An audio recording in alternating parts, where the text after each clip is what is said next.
Welcome back to another episode of It Is What It Is. I am your host, Cody Kelly. Look, connect with me. I appreciate my audience. I appreciate you all out there who are listening. But if you want to keep seeing amazing content, you got to do two things. You got to follow me on Instagram at CVMK33, and you got to connect with me on YouTube. And soon as the link below pops up, at CV Space K, where all great content is seen, heard, and felt. I have an amazing author, amazing man. He's the former chaplain of the Chicago Bulls. He has a new book out, The Bible, Basketball, and the Bulls. Go cop that. We are going to get into the inspiration behind the book. We're going to discuss the content of the book, and we're going to get into some, controversial characters that have kind of evolved in recent days with a few comments from Hall of Famers. So with that being said, Elder Bradley, welcome to the show. Thank you for being here. I appreciate you so much for taking the time to be on this. But like anything, I always start off with every time I interview an author, what inspired you to write the book? Well, that's an interesting story because once I retired, I had really, I don't want to say wash my hands of everything, but people kept asking me. I would put these little quirks and these little stories and these pictures up on my Facebook page. And people kept saying, you should write a book about it. You should write a book about it. And they kept repeating. Matter of fact, one fellow even said, the Lord told me. He told him to tell me that I should write a book about it.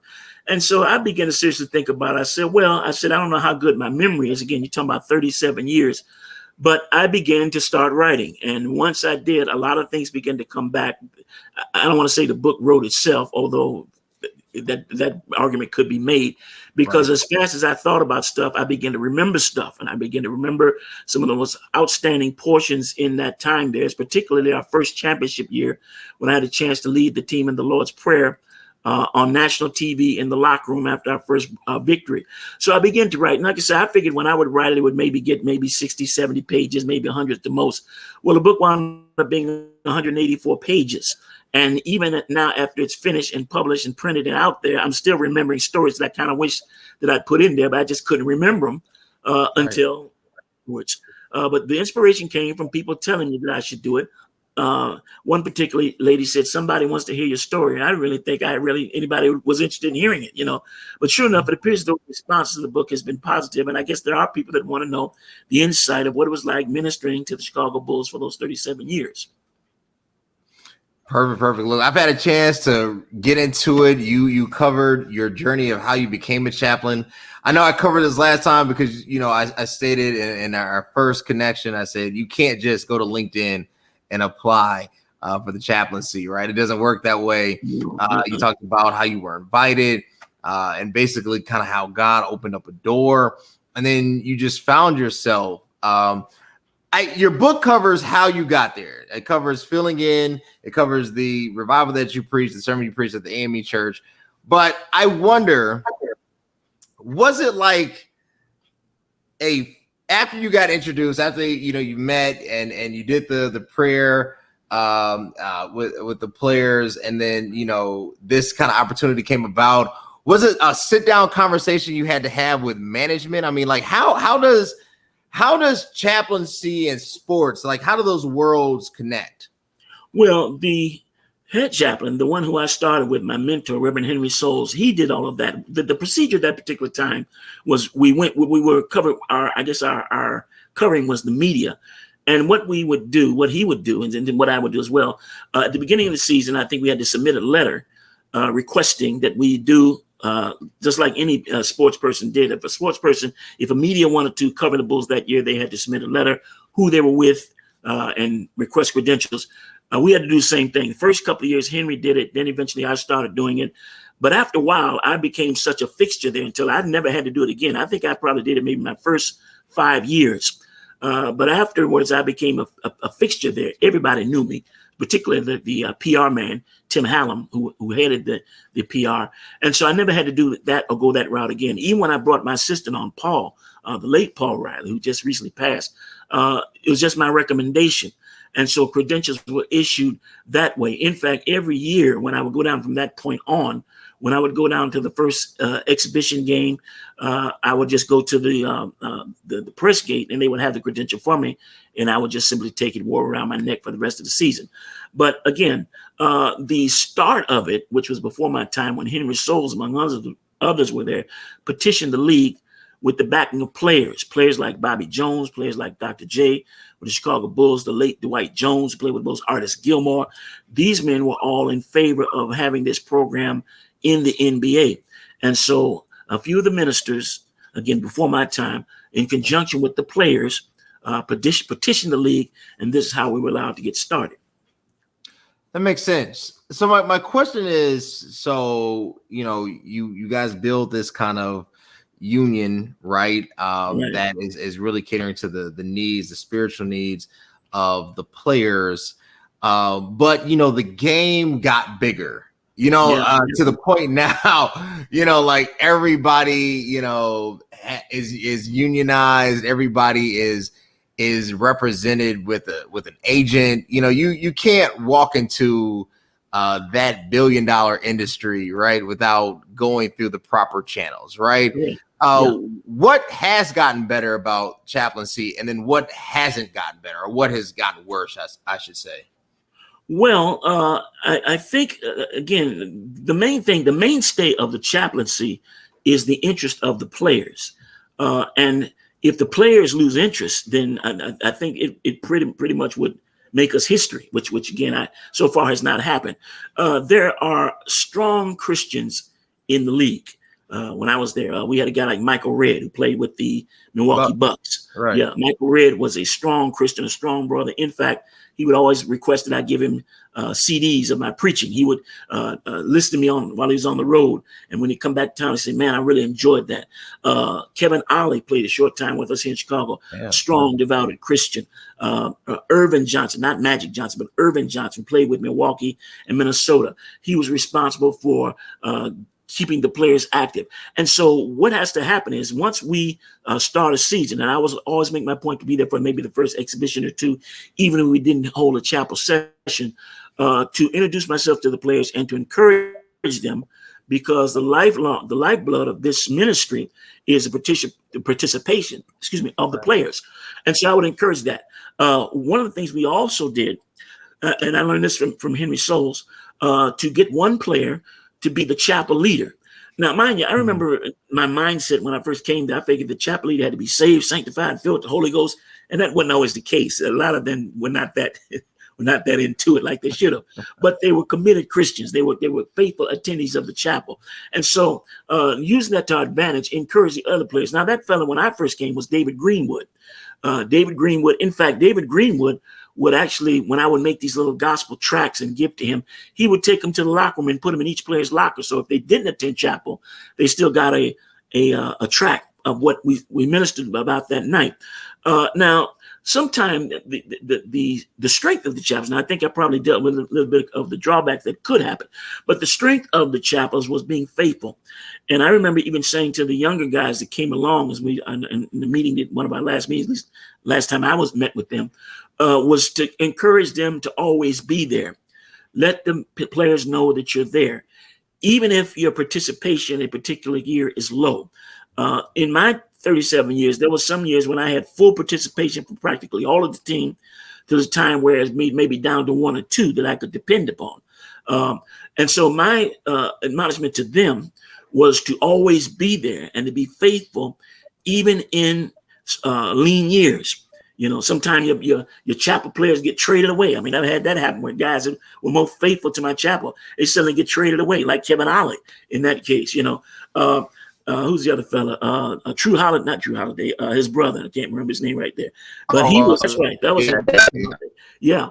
And he got traded. And so there went one of my most faithful attendees. But again, the main thing that I discovered is being consistent, being there, and sometimes you're called upon because management knows you're there for things other than chapel itself. I don't know if you got to the part where I had to specifically minister to Tyson Chandler when I was called by management. John Paxson sent word, find the chaplain. Paxson had gone through a situation where a couple of his friends were killed that night. Not that he was there, but he got word that they were killed and I can't remember exactly what it was. And when he came to the game tonight, they could tell that he just wasn't right. So Paxson said, "Where's Scott?" He knew me by first name, of course. He said, "I'm going to let you talk to the chaplain." Of course, I knew Tyson. He'd been attending my chapels. And the very fact that I was there meant that there was the opportunity, if you want to call it that, to minister specifically to him in the coach's office because of what he had gone through. And again, I when that incident happened, I really felt my worth as a chaplain, as I stated in the book, because I realized that management understood the importance of my being there and that they needed my services. Well, one of the things that I was reminding them of in chapel is that this moment is a fleeting moment. Henry Souls like to always use the illustration like Jesus. Today they're saying Hosanna, and before the week is out, they're saying crucify him. There are cycles.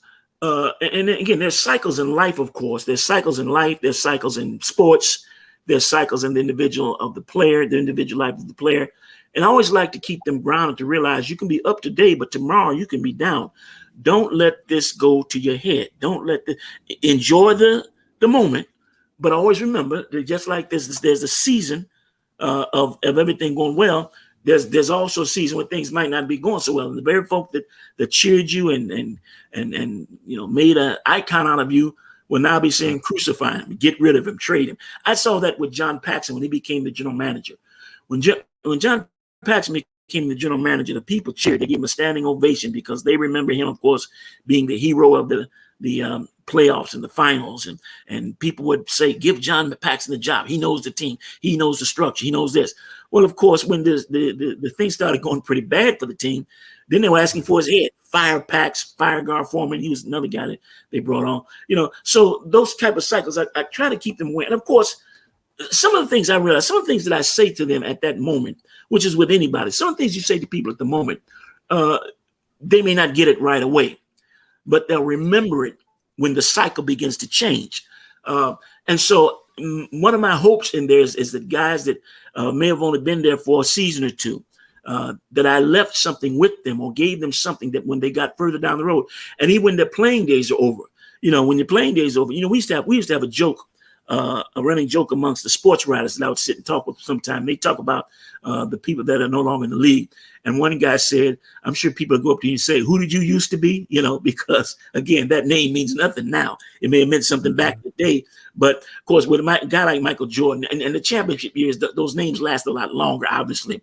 But a guy who may come into the league and have a hot moment, hot streak, he injures himself, it's all over.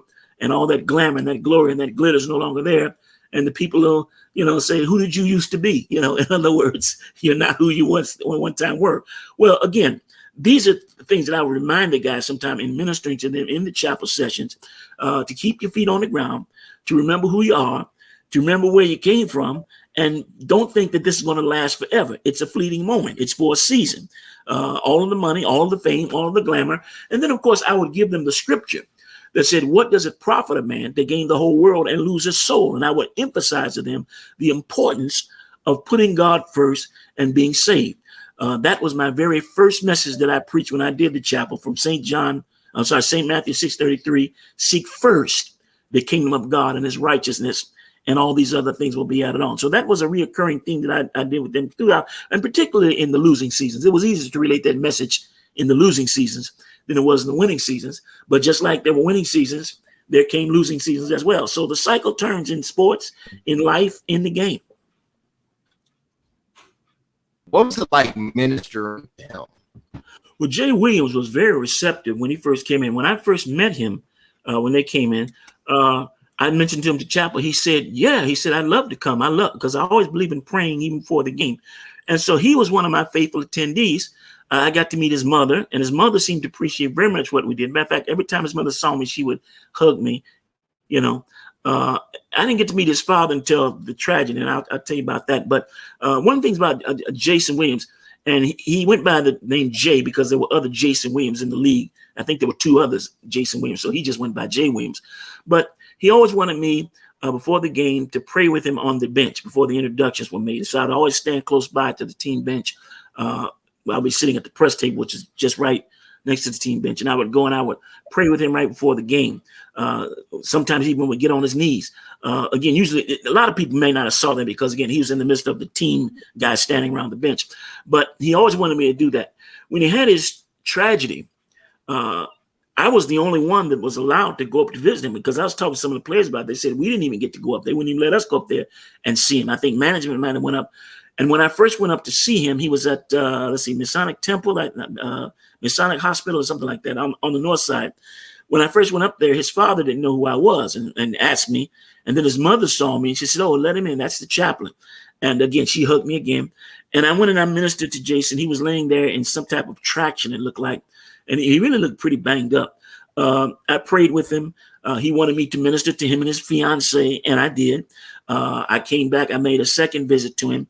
And then as he began to recover, I think I saw him because this happened in the summer. By the time the season started, he was on crutches. And that was the last time I saw him. But I would ask Chris Duhan, who also played at Duke, who was on the team, how he was doing. I was sending word to him. And as a result, he lost his lateral movement. So he's never able to play in the NBA again.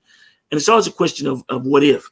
What people don't realize is that a lot of those things that happen, that they're in contracts that the team uses to cover itself to prevent things like motorcycles, skydiving, mountain climbing, something that could put your life in danger. The team very easily could have forfeited his contract, but they didn't. Nice of them to do that. They bought his contract out. But he's never able to play in the NBA again. I think the last I heard, he was doing color analyst on ESPN, I think. Right. So he still is part of the game itself. But it was a tragic situation. And of course, you always wonder what could have been had not this event taken place. I don't even know. Again, sometimes guys, again, when they're young, they run into a lot of money. They have a tendency to do foolish things.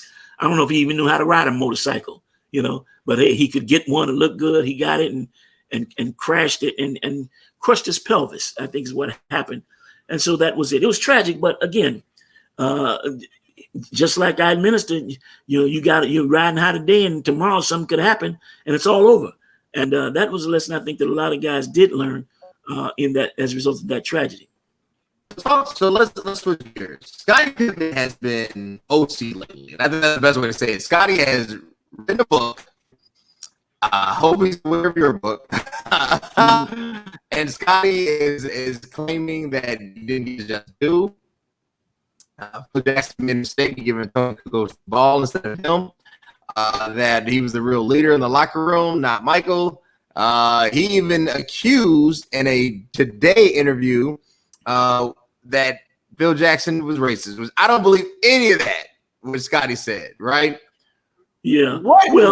What happened? Because you saw Scottie when he was Scott. When he was Scott Maurice Pippen, drafted in '87, and then you saw the maturation of this personality. What happened there?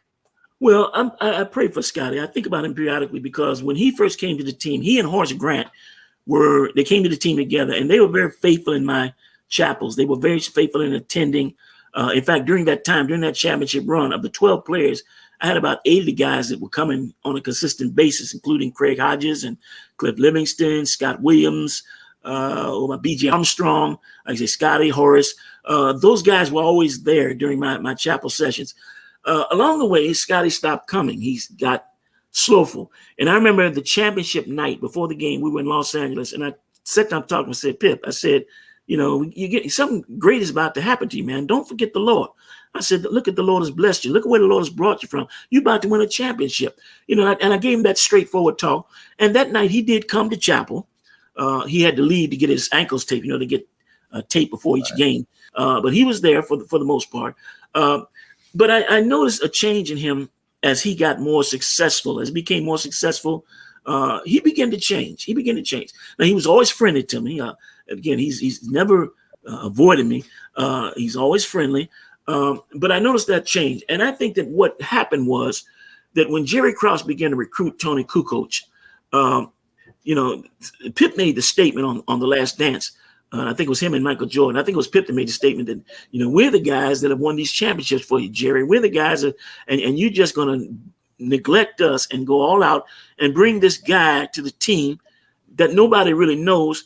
and push him up into a star. So I think there was that rift initially. Now I understand now Pip says him and Tony Kukoc are good friends. Tony was a good guy. In fact, the reality was I don't think here in America we actually ever saw Tony Kukoc's talent because, again, he was playing with guys just as good as he was. But he was an outstanding player in Europe. But I think that because Pip, as he stated, was the leader of the team, that he should have been given the opportunity to take the last shot. Now, I don't think it was fair to call Phil racist. But again, you have to think the mindset of the way Scotty felt about a lot of things, because I guess he felt he was cheated of an opportunity, not given the opportunity to be the leader of the team. And it was suddenly abruptly given to Kukoc, who for the first 3 years was not part of that team, And so this outsider comes in after we've already established ourselves as a championship team, as the best in the world. And then we bring a guy in and we want to make him the hero. Well, I'm sure I can understand. Now, I don't say I agree with it, but I can understand Scotty feeling cheated. I don't think it was the right thing to sit out, and because I understand what happened was afterwards that Bill Cartwright in the locker room gave a very forthright speech and said, "Scotty, you let us down. We're a team," and Pip cried about it. I remember the post-game press conference. We were in the press room there, and Phil addressed it very directly and said the reason why Pip was not on the floor is because he chose not to be out there. And then abruptly got up and walked out. Phil Jackson did. So he was miffed about it. I think if Pip had kind of, in the last dance, kind of softened it up and said, "I regret the move I made," people would have forgotten about it. But instead he said, "If I had a chance to do it again, I'd do the same thing." Well, he doesn't appear to be remorseful. He doesn't appear to be repentant. And now in the book, he's saying these things.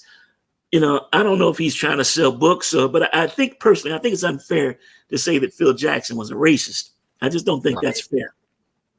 Did you suspect earlier that there might have been a rift maybe between him and Michael?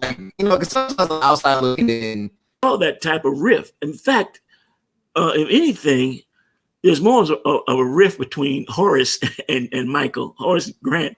Because Horace would stand up to Michael. I understand. And again, I went into the practices, but I understand that Michael ran the practices and was hard on people, and he admitted Horace wasn't apt to take all that stuff. But I do remember a conversation with Horace one time when he was saying that I'm trying to think who else wanted to fight with Michael. And he said they had to pull him away because even though they had differences, Horace said, even though I had differences with Michael, I realized this man is the franchise of the team. So I can tell him how I feel about it and get in his face and talk and woof, He said, but I wouldn't go fight with him and hurt him because I realized this man is the team. And I'm trying to think who the other player was that they said they had to restrain him because they realized don't fight with Mike. Mike would haul off and hit somebody else. He punched out Will Perdue. He punched out Steve Kerr, So, I mean, he wasn't one to back down either. But I never saw, from my perspective, any rift between him or Scottie Pippen. Pip knew he was good. He developed. He wasn't that good when I shouldn't say he wasn't that good. Let me put it this way. When he first came to the team, and I remember it quite well, he had the potential.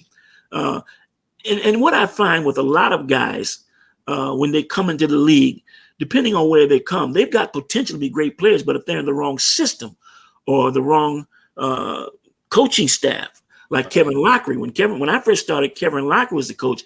He did more to destroy guys' careers, looked to me like, than anything else, because he had ego like they did. And I talk about in the book how the genius of Phil Jackson was he knew how to relate to each player, whereas Kevin Lockery wanted to let everybody know he's the boss and step on their neck if need be. I mean, that was his attitude. Mm-hmm.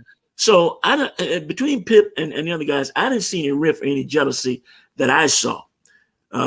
But I think probably, when the season is over, when it's all said and done, when we look back on it now, him as a player, he probably thinks of things that it could have been done differently. And to be honest with you, I look at a lot of things in my situation there that could have been done differently, So I guess all of us feel that some of us react differently than others. Some of us think differently about it than others. So, that's all I have to say about that. I saw no indication of any rift between him and Michael Jordan at all.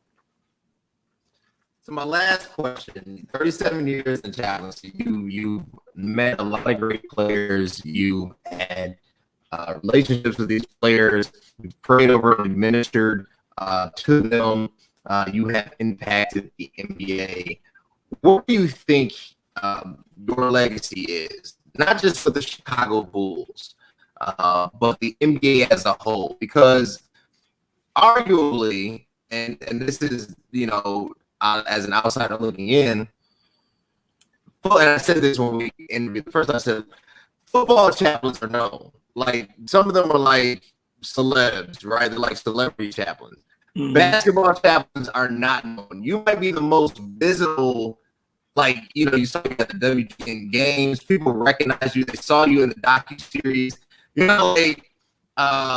So you might be the most visible NBA chaplain ever. What do you think your legacy is when you look back? Well, if I could keep it limited to a man of God, I never got in any scandals. I never got in the middle of things. There is one incident that I'm kind of not very proud of. I talk about it in the book, where one of the security guards tried to dress me down in front of my daughter. And I didn't take too kind to that because I wasn't going to punk out in front of my daughter. So I may be a man of God, but you're not going to come in here. And again, it's in the book. And so what wound up happening was I got in his face and he got in my face. And we went back and forth. Now, again, I didn't get profane. I didn't use no profanity. I didn't cuss. But I let him know, buddy, I'm a man. And you're not going to dress me down in front of my daughter. That just ain't going to happen, And it blew over. Again, I talk about it in the book. I hope that people will look back and remember me in that field, particularly the ex-players remember me as what they would call me. They'll call me Rev, even management and some of the security people that all knew me knew that I was one who lived according to what I preached, that I was not hypocritical, that I was not out hustling the players and conning the players, trying to get money out of folks and lying to folk and all that kind of stuff, because I tried to maintain a holy lifestyle, a godly lifestyle there. Whether I was in the locker room, whether I was in the media room, among the medias. In fact, since I've done this book, of course, a couple of the blurbs you have on the back there of the book were from two guys that were with the media: Fred Mitchell with the Chicago Tribune, Jim O'Donnell with the Suburban Herald. These guys knew me, and they were nice enough to give a blurb to me and to the book on the back of the book, endorse the book. In fact, I just talked with Jim O'Donnell today. Instantly, I misspelled his name, McDonald. It's not McDonald, it's O'Donnell. And I apologize for that, and I'm going to straighten that out on my next printing.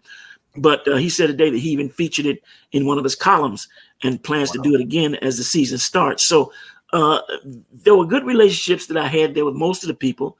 A couple of them maybe not as good as others, but it's only because I guess they didn't appreciate what I was doing. Right. I had no real run-ins with anybody except Jerry Krause. And again, I talk about that in the book. And that soon blew over. He calmed down after our initial encounter. So I hope that the legacy that I left will be that I was a man of God. And secondly, that I was a black man who stood tall. Again, I didn't dress with my pants falling down. I didn't come up with a lot of crazy hairstyles. I always tried to dress like a strong leader. And they could look, as particularly since the majority of the young guys in the NBA are black young men, they could look at me as a black man and see that this is how a man carries himself. This is how a Christian man, this is how a Christian black man carries himself. Strong, firm, not, acting foolish and crazy and chasing all the skirts and all that kind of stuff. Nobody could ever truthfully accuse me of anything like that because I tried to maintain my godly standards. And as a man and as a man of God and as a black man, I wanted to keep all that visible. And I hope that those are the things that they remember me by. Perfect. Look, the book is out. I have a copy. My wife has a copy. He has a copy in his hands. Where can they get the book? You can go to my website, scottbradleyministries.vpweb.com. That's one word. Let me go through that again. Scott Bradley Ministries, plural ministries, V as in Victor, P as in Paul, vpweb.com. You can go there, or you can simply go straight to my Cash App, which is $Brad. That's a derivation of my name, BRAD, $BRAD 2538, or go to my Zelle, which will take you directly to the bank, which is Brad2538 at yahoo.com. Again, you do that. The book is $22.50. You can go either one of these ways. Or lastly, you can mail send a check or money order to my P.O. Box, P.O. Box 8044, Romeoville, Illinois, 60446. Send your check or money order for $22.50, and we will get the book right out to you. And I would encourage you to get it because I think I got a good story to tell, a lot of insight, a lot of stories, good, bad, and different, but I think you will be blessed. Y'all get the book, Zelle it, Cash App it, visit the website. And the cool thing about support, I always say support gets support. And if you want to keep seeing amazing influencers like the Reverend Bradley here, you got to do two things: YouTube, CV Space K, and on Instagram at CBMK33. It has been a blast. Until next time, guys. Thanks. Hey, what's up, everybody? You like what you saw? Were you entertained? Were you informed? We want to keep seeing amazing content. Subscribe at the link below. YouTube, CV Space K. You connect where all podcasts are streaming: Spotify, Apple Podcasts, Anchor. Connect with me. I want to connect with you. Let's enjoy the ride.